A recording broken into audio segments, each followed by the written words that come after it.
Cauchemar en rouge. Il était environ 8 heures lorsque Jean rentra chez lui. Et c'est avec soulagement qu'après une journée très chargée, qu'il accueillit l'ambiance chaleureuse de sa maison. Dès qu'il eut passé la porte, une petite tornade blonde lui sauta dessus.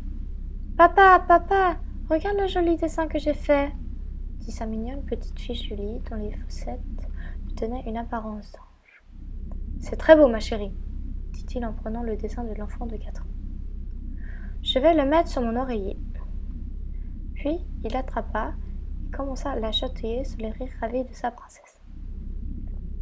Finalement, il la lâcha et se dirigea vers la cuisine.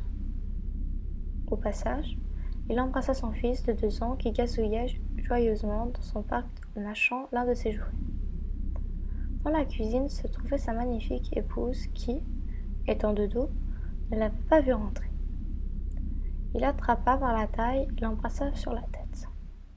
Sous les rires de celle-ci, elle se retourna et l'embrassa tendrement. Il jeta un coup d'œil sur le plan de travail. « Qu'est-ce que l'on mange ?»« Du ragoût, dit-elle. D'ailleurs, tu peux aller me chercher de la viande au sous-sol, s'il te plaît ? » Tout pour toi, mon amour, répondit-il. Il s'éloigna et prit un des couteaux à découper. Puis il se dirigea vers le sous-sol. Il descendait les vieilles marches de pierre et lorsqu'il arriva en bas, il alluma la lumière.